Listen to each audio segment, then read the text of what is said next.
Bonsoir à tous et bienvenue sur ma chaîne Code Désolé. Aujourd'hui, nous allons créer un composant en Angular manuellement. Sans toutefois tarder, nous allons directement entrer dans le vif du sujet.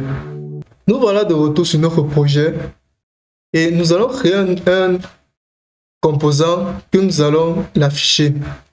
Déjà, dans un premier temps, nous allons effacer ce que nous avons affiché en notre bootstrap. Nous allons l'effacer, ou du moins nous allons même le couper et le mettre dans notre projet, dans notre nouveau composant que nous allons créer. Et pour le faire, nous allons venir sur notre app, créer un dossier que nous allons appeler simuler. Nous allons l'appeler simuler.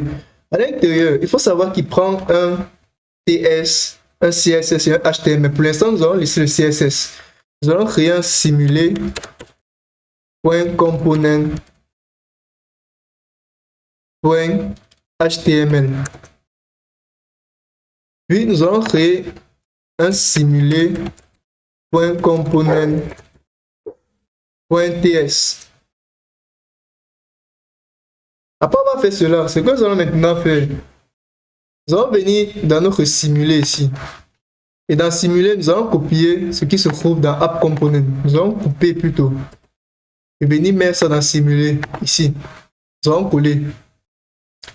Et ici, nous allons importer component.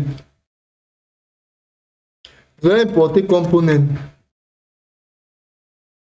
Et maintenant, nous allons l'utiliser en faisant @component. Ici, on va mettre ceci. Ok, nous allons faire ceci. Nous allons dire selector. Le premier truc à mettre, on va mettre app simulé. Il faut mettre dans les parenthèses, dans les guillemets, on va dire app.simulé. Le deuxième truc à considérer, le deuxième paramètre à considérer, c'est le template. On va mettre template URL pour donner le lien. Et ici, on va dire app. Nous allons directement mettre le lien. C'est quoi? C'est simulé. ./simulé component ceci. Donc maintenant, ce qui manque, c'est d'exporter la classe. Export classe qui s'appelle simulé component. Nous donnons component parce qu'il est de type component. Nous ouvrons les accolades. Puis ici à l'intérieur, nous n'allons rien mettre pour l'instant. Et il faut maintenant utiliser ces classes qu'on a exportées. Nous allons venir dans le app module. À ce niveau ici, nous allons venir l'importer. Nous allons faire import de quoi? De simuler ici. Et nous allons l'importer. Le voici qu'il a été importé. Le voici. Donc on va utiliser notre simulé. On met dans les déclarations. À l'intérieur des déclarations, nous venons mettre ceci et nous collons. Maintenant, après l'avoir fait, nous revenons sur notre projet.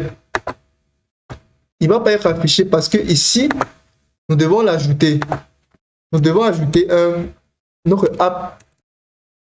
Nous devons ajouter notre app ciblée. Notre app simulée. Oh là là.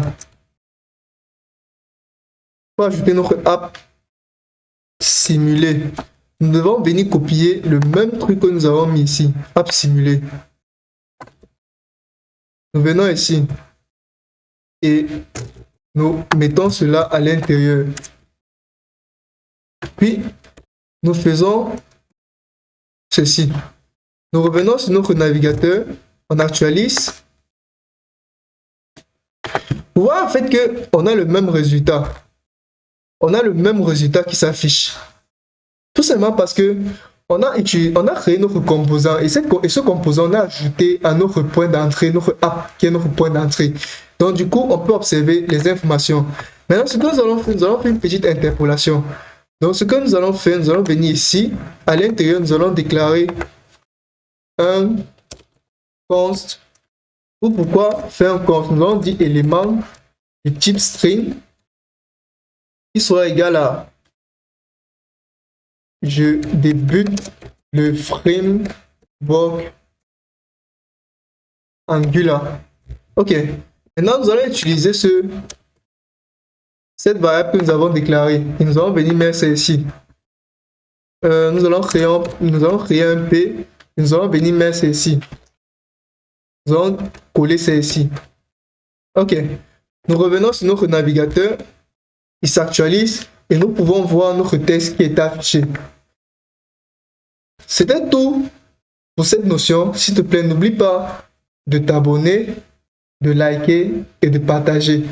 Sur ce, peace out.